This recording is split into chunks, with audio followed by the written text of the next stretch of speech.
A quick note before we begin. This episode was recorded just after the terrorist attack on Bondi Beach in Australia on the 14th of December, 2025. Our thoughts are with the victims and families of those affected by the attack, and this episode contains discussions of trauma and how it can affect us, specifically in the context of the Bondi Beach massacre. If the subject matter is still too familiar for you, please save this episode and listen when you're ready. Thanks for your support. Let's get to the episode.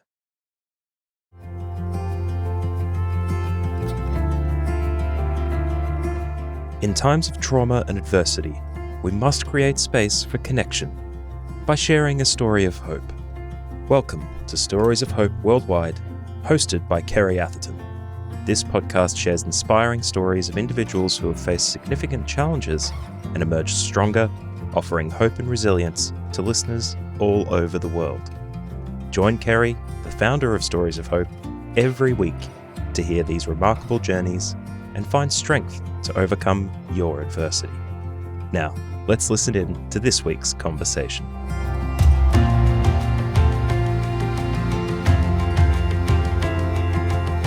Hi, I'm Kerry Atherton. Welcome to another episode of Stories of Hope Worldwide. I'm your host, and today's guest is Dr. Jim Lagopoulos. Jim is the founder of the Thompson Institute, Australia's national first trauma centre, and also founder of the Brain and Mind Hub. Welcome, Jim. Oh, hello, Kerry. Thanks for having me on. Oh, it's so great to be chatting with you. And I think I first met you at around 5 years ago when I was a speaker at the Fearless National Trauma Conference. Yes, I remember that. I remember it. That was put together by Chris and his team. Yeah, it was a wonderful event. Yeah, and since then, you've gone on to just create hope for so many people that are experiencing trauma around Australia. The work that you're doing is just so groundbreaking, and there's so much that I want to talk to you about today. Today, we're going to be talking about your insights, the trials and studies that you've done, the latest treatments that you're finding that's working. But before we start today, Jim, it's really ironic that we're talking today on trauma in light of the tragic event that happened at Bondi yesterday. And I'm just wondering if you can explain for people that are listening, because there's always been this sense that trauma only happens to first responders and to veterans. But trauma really it's a universal thing, isn't it? It can happen to anyone and affect people in so many different ways. Can you give us like a definition of what trauma is and how people might be affected? Yeah. Look, trauma is essentially any type of stress or event that happens that can be so significant that causes some neurobiological changes that ultimately then end up resulting in adverse symptoms. So you're right about first responders, ambulance drivers, the fireys, the police. They have a very difficult job. The veterans, people in armed forces, they have a very, very difficult job, and they encounter very stressful situations very, very often. If you look at their incidence of developing a trauma-based or a trauma-related illness like PTSD, it's about double the incidence of if you don't work in one of those professions. But that's not to say that a member of the public has no risk at all. You've highlighted a very significant event from yesterday at Bondi. And unfortunately, the reality is many people, bystanders that are enjoying the beach on, a beautiful sunny Sydney day, are now going to have been exposed to such a trauma that they almost certainly will develop adverse symptoms as a consequence. So even though you don't work as a frontline person in one of those frontline positions, you're not immune to developing PTSD. And certainly the events from yesterday are significant enough where quite a few people will develop struggles as a consequence of that. Right. What can people do at such a time as this? Because whether people want to be thinking about this or not, every time they turn on the news or social media, there's photos bombarding them, there's news reports, and this is going to continue to go on for a long time. And the thing that I'm thinking about is when people have experienced already different traumas in their life and they're re-triggered by this, what can people do at a time like this, Jim, to build resilience for themselves and maintain a grounding and a peace? Well, the first point to make is that trauma can be cumulative. In other words, if people have already experienced trauma, you can be absolutely triggered. But even if you don't have any symptoms, experiencing multiple traumas or trauma upon a trauma can have a detrimental effect. The world we live in now is such, Kerry, that we can log on to a website, we can turn on the TV, and almost certainly there'll be something running on this 24/7. And the footage, certainly that I have seen yesterday as this was unfolding, I found very troubling. And to be brutally honest, it's available for everyone and anyone to see.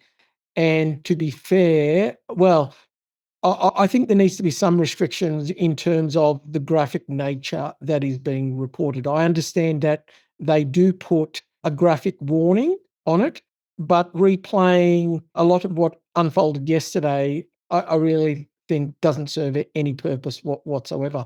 I'd like to see a cap on that. People viewing the footage time and time again can get themselves into a lot of trouble because it is very distressing. Yeah, that's right. And especially our young people also looking at such stuff. Absolutely. I mean, young people who have got, I guess you could say, developing brains, adolescents or even younger kids Yeah. that are trying to make sense of something that's very difficult to understand why it would happen is very, very difficult and can lead to trouble. I think reaching out for assistance, psychology or GP and psychology in the first instance, I think is very, very important to process, I guess, the trauma and the vision of what was shown, number one. And number two, being able to access, I guess, more specialized care if people start experiencing more overt signs of symptoms. Thank you, Jim. And that I think that information is going to be really, really helpful to anybody that's listening to this or that sees this clip. Jim, you're actually doing work that is creating so much hope for people that have experienced the worst trauma imaginable and people that have thought that medication was going to be their only option and that's no longer working or that hasn't worked from the beginning. Before we talk about all that, I was wondering if you can take us back to the young Jim and what actually fueled your passion to eventually move into this fantastic line of work. I guess it all goes back to young Jim at university wanting to change the world. But the reality is, one day I found myself in a lecture about the brain. One of my mentors was giving a lecture on the hippocampus, which is a brain structure related to memory. And at the time, I thought to myself, that is the most fascinating lecture I've ever heard in my life. And that's after years and years of being at university, mainly bored with what I was learning.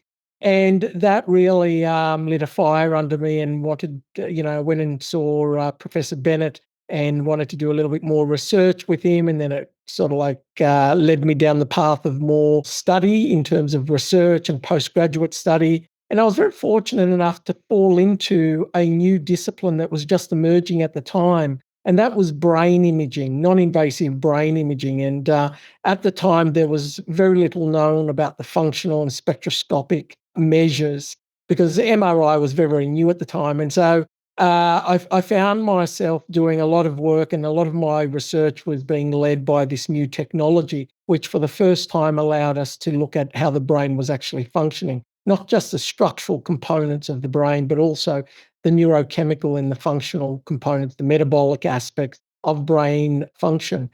And often the functional and the neurochemical aspects are opaque to traditional brain imaging. In other words, you can't see them on a normal brain scan. Yeah. And so for the first time, we were able to see through the way that we analyze these new brain images, brain changes associated with mental ill health. And so that's what really pushed me down the path of wanting to do more work and uncover, if you like, the secrets to what changes in the brain that causes this constellation of symptoms that people feel. Oh, wow, that's amazing. And what were you studying when you were listening to this lecture? I think I was studying medicine at the time, but then I went off and did some engineering, and I did some biomedical engineering as well. So I was kind of juggling a couple of different degrees at the time. You're a smart guy. I know that much. Jim, did you have any trauma in your own early life? No, I didn't. I was actually very, very lucky. Very supportive family. But having said that, I did see when I was young that psychosocial and social demographic disadvantage did have a link to trauma. It did have a link to poor mental health outcomes. So whilst I wasn't directly affected, I did see it around me where I grew up, my high school, etc. Right. So I can definitely appreciate the link, and in particular how people can spiral very quickly, and it can lead to downstream effects such as homelessness. It does lead to drug and alcohol abuse. People think that someone just ends up on the streets. People think that it's a choice for people to have a drug and alcohol problem. But the reality is, in the vast majority of cases, those two, just as an example, are underpinned by trauma and poor mental health. And so I've always been driven to, I guess, treatments and new therapeutics that can address these underlying brain changes associated with mental ill health and how that might be able to stop things like homelessness, things like drug and alcohol issues, or poor mental health more generally. Yeah, and I'm glad you mentioned that because, I mean, I can personally attest to what you're saying, having been somebody that's had my own battle with mental health and addictions, and that was really underpinned by childhood trauma and then the trauma that happened as a result of the addiction. So it's a very compound problem, and there's a lot of time it takes, isn't there, in recovering from such circumstances. So it's not only dealing with the underlying trauma, but then it's dealing with the addiction at the same time. And that's something that a lot of people that have addictions don't realise. It's a slippery slope, Kerry, really is. And being able to identify poor or mental ill health and treat it effectively can have incredible downstream improvements in people's lives. It can prevent homelessness, it can prevent drug and alcohol issues, but the key is being able to diagnose, identify, brain changes associated with, for example, trauma, and then effectively treat it. Yeah, and that's what the hope that we'll talk about shortly. So you've engaged in quite a few studies with the Thompson Institute. There was zebrafish, you had a brain bank, you did studies on the minds of teenage boys, was that right? Just adolescents more generally. So Oh, great. Yeah, can you tell us more about those three things?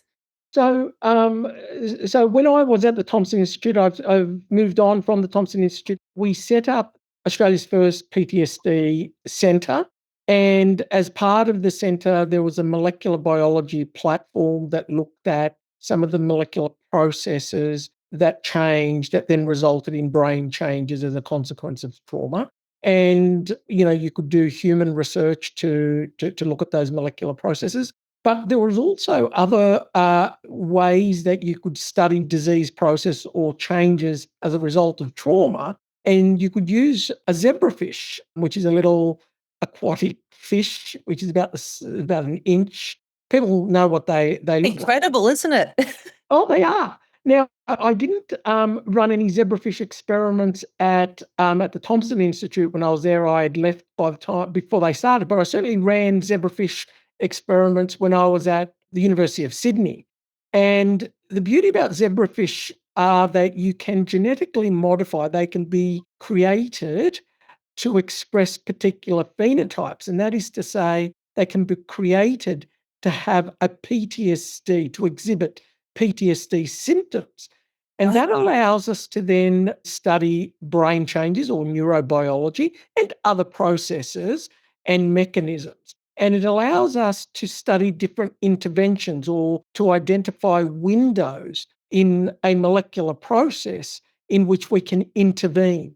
And so that was the beauty of the zebrafish model. You could create PTSD zebrafish, and then you could test new medications, and you could also test different interventions on various aspects of the molecular pathways as well, including genetic testing, genetic interventions as well. And one of those that we were looking at the time was when someone experiences a trauma, the person can also undergo what we call epigenetic changes. And that is that the trauma itself and the physiological response to that trauma can actually change our genome. Our genetic makeup can be altered by the actual event, the traumatic event. And we were looking at ways we could identify these epigenetic changes in the backbone of our genome and ways that you could actually splice these out. Because those genetic modifications, they are, of course, aberrant changes.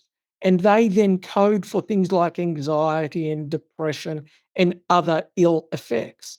Now, if you could identify those reliably and splice them out, in theory, you can also then treat the downstream symptoms such as anxiety and depression, etc. Wow, that's fascinating. As you hear this story, what Kerry's discussing might be resonating strongly with you. Perhaps you've experienced something similar yourself and are looking for support. Kerry Atherton is an experienced counsellor and wellbeing coach and has private sessions available if you or someone you know needs some help. You don't have to deal with trauma, addiction, PTSD, and abuse alone. If you'd like to talk about today's episode or your own experiences, book a session with Kerry at empowerlifesolutions.com.au or check the link in the show notes and embrace a future filled with hope. Now back to the episode. Something else that you also talked about, and I remember the first time I heard you mention this, it was at some event at Venue 114 on trauma, and you mentioned the statistic, and look, this was about 3 or 4 years ago now, so this may have changed, but you mentioned the statistic that here on the Sunshine Coast where we live, that the suicide rate was 9% above the national average. And I think I might have asked the question, why? And I've asked that since when you spoke at our men's mental health event, and I've shared this with so many people, and there's been such an interest in this that I'd love it if you could answer that question for me again for anybody that hasn't heard what you have discovered with this. Well, one of the reasons why we think that mental health more generally, and suicide is one of those, yes, on the Sunshine Coast is higher than the national average, may relate to what we call intergenerational trauma. Now, the Sunshine Coast, for people that don't know, is for the most part a holiday destination. We've got these spectacular beaches and beautiful mountains and hinterlands, etc. And for the most part, it's a tourist destination, right? And what happens is when someone is traumatized or has a significant stress disorder, often what they do is they kind of lock themselves away from society. For a lot of those people, they think moving to the beach or to somewhere which is, I guess, slower paced and, with beautiful natural scenery may be the answer to their problems. But often that's not the case. What they do is they usually are moving away from a city centre where they have, I guess, better access to healthcare.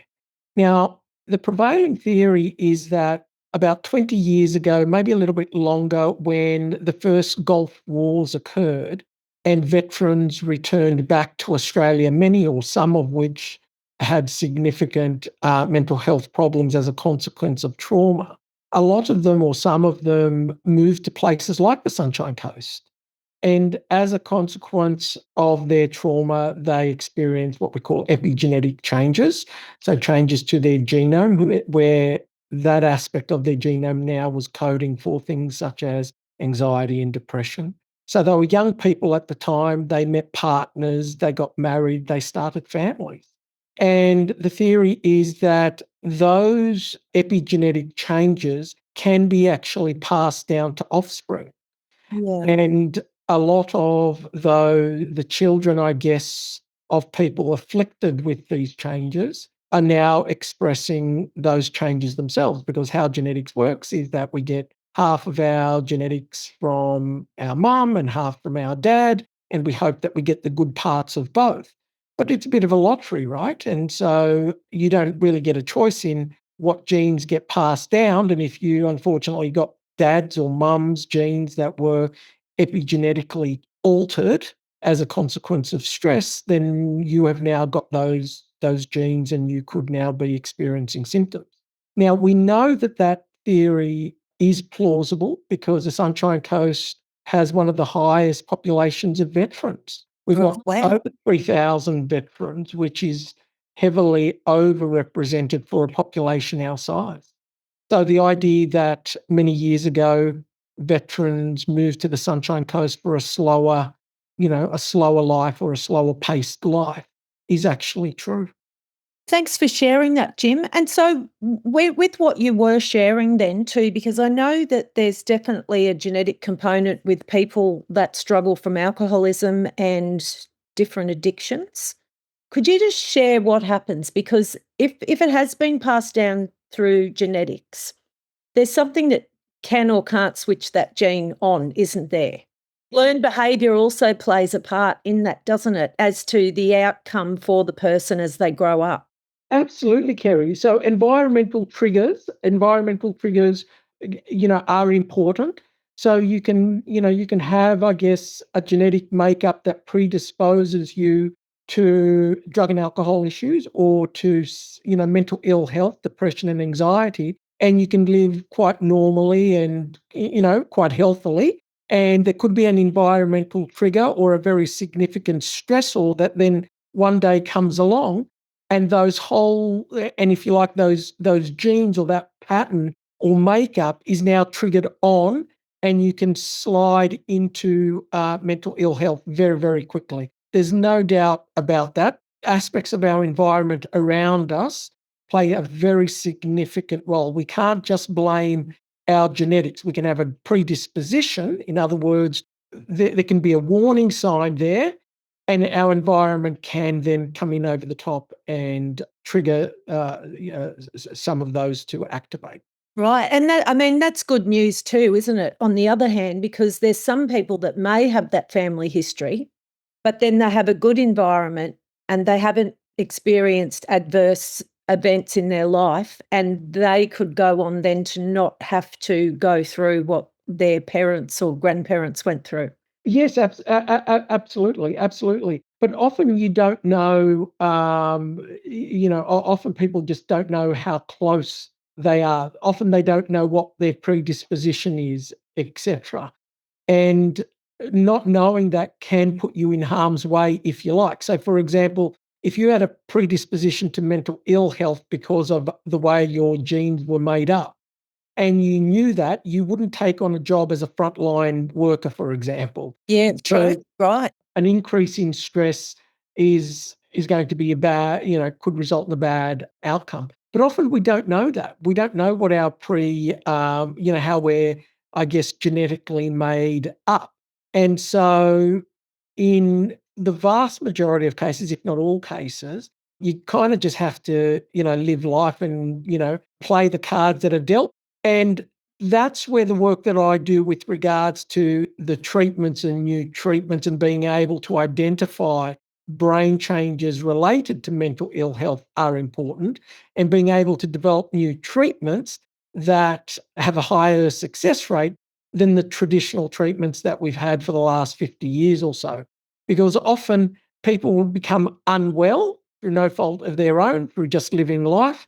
And you can't then turn around and say, oh, you're unwell because you had a predisposition to mental ill health or to drug and alcohol issues. There's nothing we can do now. You just have to live, your life as you now have it. So being able to research those brain changes associated with mental ill health is very important, and develop new treatments that have a better success rate is pretty much what my new organisation does. Yes, so now I'm looking forward to hearing all about that. So, what I didn't mention was that you're building an 8-story integrated mental health hospital next to our biggest hospital here on the Sunshine Coast. And can you tell us all about that? And also the latest treatments that you have been working on and what has been successful so far? Yeah, thanks, Kerry. Yeah, so we are building this new facility. It's essentially a precinct. It's what we call a neuro-innovation hub. It will have the latest mental health treatments. It will essentially be a hospital, both an inpatient and day hospital. It will also be a research institute. It will also act as an education centre, if you like, a private university as well, where we can teach the next generation of brain scientists and health Wow. professionals as well. So that's going up in Batinia. We haven't started yet. It's $100 million plus undertaking, but it's a very, very exciting project. It's the first of its kind in Australia, and it really is built on the back of what we call precision diagnostic. It's a very different way of understanding and diagnosing mental illness, and as a consequence, treating it very, very differently as well. The reason why we're going down this path and wanting to build a $100 million facility is that certainly over my 30 years in both the health and the university sectors, Kerry, I've seen some of the most promising research advances really not finding a place in modern health. And that is to say, we see these great discoveries, but they never translate to a treatment for whatever reason. Here in Okay. Australia, the average time is around 20, 22 years from the time a discovery is made to when you might expect to find it as part of a standard model of care. Oh, really? 20 to 22 years? And that's if you're lucky. That's if you're lucky. Gosh. I Yeah. mean, I can give you two examples of what I think are two of the most promising discoveries. No, two of the greatest discoveries that have been made in psychiatry in the last 100 years. And they were both discovered about 20, 25 years ago. And whilst they are starting to gain some traction in mainstream psychiatry, it's taken a long, long time. Now, one of them is ketamine therapy for Yep. mental health conditions. And we first reported on ketamine and its antidepressant properties back in 2001. It was only put onto the PBS, the Pharmaceutical Benefits Scheme, this year. So it's taken a long road to get it into mainstream treatment. And even then, it's not completely in mainstream treatment. Certainly, clinics such as my own here on the Sunshine Coast offer the therapy and the treatment, but I wouldn't say that it's widespread. Now, if you look at the clinical trials are very, very compelling, and they show that this type of treatment can be orders of magnitude greater than the traditional treatments. Some traditional treatments are up around the 25% effectiveness in terms of their efficacy. And when And we say traditional treatments, Jim, for anyone who is wondering, are we talking about medication? yeah, absolutely. So I'm Yep. talking about the traditional antidepressant medication. Yep. So there's So a 25% success rate with that for the first lot of medication someone's put on. Is that what? yeah, absolutely. Yeah. So if you're lucky enough that traditional antidepressant medication works for, then you're one of the lucky ones, but you're in the minority because it only works in about 25% of cases, which means that the vast majority of people that have tried these medications, it won't work for them. Now, often those people then have to try a second medication, sometimes on the same class, sometimes a slightly different class of medication. Now, that 25% success rate goes down for the second medication. It's about 18% success rate Yep. if you're trialing the second one. It goes down to about 6% if you're trialing a third one. And if you trial a fourth medication, it's almost zero chance that it will work for you. They're unfortunately the sad statistics. So the take-home message there is if the medication works for you, great. But for the vast majority of people, it doesn't. Now, some of these newer medications, for example, such as ketamine, they work on a very different neurotransmitter part in the brain, and their success rate can be 3 and 4 times the order of magnitude better than traditional medications. Wow. Yeah. So, number one, the efficacy on these medications, it's widely accepted through the clinical trials, and the evidence shows that they are more effective. But more important, I think, is the fact that they work quicker. Traditional antidepressants can take between 4 and 6 weeks before you can see a response, if you're lucky. And let's face it, Jim, someone that's on the edge, 4 to 6 weeks is a very long time to be waiting for something to get better, isn't it? Someone in crisis, 4 to 6 weeks is far too long. That's right, yeah. And if you contrast that to the timeline that, say, something like ketamine would work in, we often see responses to ketamine treatment within an hour or two. It's, again, orders of magnitude. So they do offer hope. Now, they're not cures, okay? These do not cure mental illness. They don't work for everyone.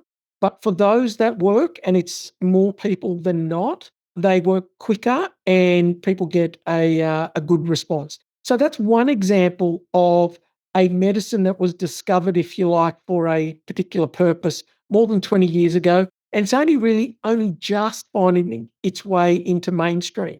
Another example is not a medicine, but it's an intervention.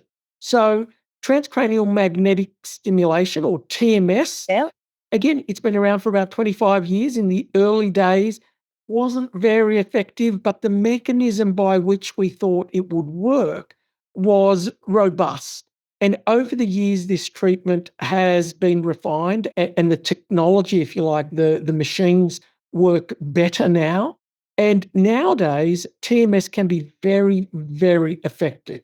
We've got protocols, if you like, the ways that we can use the machines, where you can, the treatment lasts for 3.5 minutes, but you can have multiple treatments across the day, and the response can be very, very high. Some of the clinical trials show that TMS can be effective in more than 90% of cases, and in many of those cases are people that have been labelled as treatment-resistant cases. Oh, that's amazing, Jim, isn't it? That's so wonderful to hear. And again, Kerry, this is a technology that is 20 years in the making. It took 20 years for us to translate that original breakthrough into a treatment that's now helping tens of thousands of people, and dare I say it, hundreds of thousands and even millions of people worldwide. Now, one of the reasons why I started up Thompson Brain and Mind Healthcare and Brain and Mind Hub was to be able to do that research and to translate that research, those very significant breakthroughs, research breakthroughs, into clinical practice much quicker than 20 years that it takes at the moment. We should be able to run robust clinical trials, have answers to those research questions, and be able to translate them into treatments much quicker. We can certainly halve that time from 20 years. And Jim, what I love about your approach and your model is the care and empathy that lays behind everything you do. And as a counsellor of many years and a trauma worker and a mental health first aid trainer, I see people, that have hit the bottom of life and that have no hope. And a lot of those people, and we've had this discussion, have gone into the public system, into a mental health ward, and been so traumatised by that they never want to seek assistance again. And I know that what you are building is a place where people will be able to come into that atmosphere and that they will feel safe, and there's empathy behind that, and it's going to be a whole new experience for people that are struggling with their mental health. Yeah, I mean, the sad reality is that a lot of the public services that are available, public mental health services that are available, can be traumatizing for people. I truly don't believe that this is a reflection of the people that work in the system. I No, think that's people right. go into the systems, the doctors, the nurses, the psychologists, the counsellors, all of those people are, the vast majority of them are empathetic, hardworking. They want the best for their patients. However, the mental health care system is an antiquated system. It's an older system.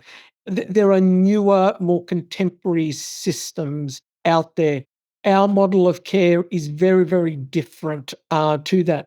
And so I think whilst the people are well intentioned, the systems are less than ideal, unfortunately, the public healthcare systems. Of course, we can talk about, funding models and the fact that, a lot of people would say that we don't have enough money to treat this, I guess, epidemic of mental ill health that we now see. And I agree with that. I think we can spend more money on mental health services. But I'm a strong advocate of us spending more money on mental health when the systems are reformed and we've got better, more contemporary mental health systems. Well said. And I think that's the truth too, because there's been such an increase in people's states of mental health, ill health. Our government and hospital systems are really overloaded. Oh, they are. Yeah. And I talk about an antiquated system, Kerry, because what you see is when you don't have effective treatment options and therapies and whatnot in the current systems, you have people going into the systems, they don't get better, they exit the systems, and at some point in the future, they have to go back into the system. And they often go back into the system more unwell than what they started with. And so it's, if you like, a vicious cycle. And so when you've got a system that operates like that, pouring more money year on end does not solve the problem. I think fundamentally, a better understanding of the mechanisms that underpin mental ill health are important, and developing treatments that are based on that new research. A lot of the old treatments that we've got, the treatments that don't work very well, or they don't work for the vast majority of people, are based on old models of brain change, if you like, that we now know is not right. These are old brain models. And I think it's so wonderful that we've got the treatment, but prevention really is better than cure, isn't it? So it's so great that there's so many avenues out there now too that can create awareness about what to do, the signs of mental health, the community groups. I'm sure you've heard that saying, Jim, and you'll probably agree that connection is the opposite of addiction. Oh, absolutely. That's very well said, Kerry. In years gone by, we thought that if you were unlucky enough to have a mental illness, that was it. We couldn't help you. But the reality is we can stop, in many instances, mental ill health emerging through intervention programs. Absolutely. Programs that work around advocacy and reducing stigma. In other words, getting people at the very first signs that they might be struggling, getting them to come in and asking for help. That's when we can make the biggest impact, at the earliest stage. And stigma, breaking down those barriers, is very, very important. But of course, teaching young people and older people about modifiable lifestyle factors that are important when it comes to our mental health. That's very important. Intervention programs are just as important. Ideally, we don't want to see people in hospital. We don't want to see people that are so unwell that they need to be hospitalised. We want to have programs in the community and to people put their hand up and get treatment when it's early on in their presentation, because that's when we've got the best time. That's the optimal time for us to get a better outcome. Absolutely. Jim, you've talked in the past too about getting good sleep as being one of the number one preventative factors, along with diet. And I think that you talked about a specific percentage, something like 700% people that have a poor diet have a 700% more likelihood to have disordered thinking. Can you recall that statistic that you spoke about at one of your lectures? So there's a lot of those statistics going around, Kerry. So our diet is very closely linked to our mental health, so much so that there is a huge movement called psychiatry dietetics now. And so we know that there are factors that significantly put us at risk for mental ill health, certain diets. But there's a range of these modifiable lifestyle factors that are important to consider. Sleep, for example, people who have disrupted sleep put themselves at increased risk for not only mental ill health, but also dementia. We know if someone has sleep apnea, severe sleep apnea, they have a 20% higher rate of developing dementia. I mean, and sleep apnea is one of those lifestyle factors that we can reverse. There are effective treatments for snoring, for example. And so if you kind of think about it, a middle-aged man, a little bit overweight, drinks a little bit too much and snores, I mean, this person has all of these, I guess, high risk, variables that they can modify themselves. They can trim down a little bit. They can improve their diet. They can improve their sleep. They can, have a little bit of extra exercise and movement. And that can very significantly decrease their chance of developing mental ill health. Great. That's great. Great to know that things can be turned around and create. I'm glad we're having this important discussion to create such awareness. Jim, just a couple of questions before we wind up now. And I know you've done the studies on the adolescent brains as well. What do you think is the greatest thing that we're struggling with as a society now at the moment? Well, there's a few. People often ask me, Kerry, is it better diagnostics? Are we just better at identifying mental ill health? Or are the numbers that we are seeing real? I think it's the latter. I think the numbers, the increased incidence of mental ill health is real. And I think fundamentally the way that we live our life now is very different to what it was, say, 20 years ago. If you look at things such as diet, it's changed radically in that time. If you look at things such as our connections, and what I mean by that, Kerry, is our real connections. Yeah. Our connections to our neighbours, our connections to our family. I'm not talking about our Facebook connections or our online connections. They are very different connections, and we know connections between people significantly impact or can predict whether someone's going to have good mental health or poor mental health. Yeah. And so in today's society where there's a lot of online connections, I think this plays a role in the increased incidence of poor mental health. I think the recent announcements by governments that they will limit certain online platforms to over 16s is a good thing. I Yeah. think young developing brains don't quite have the capabilities to decipher some of the nuances that go in with respect to social interaction in an online platform.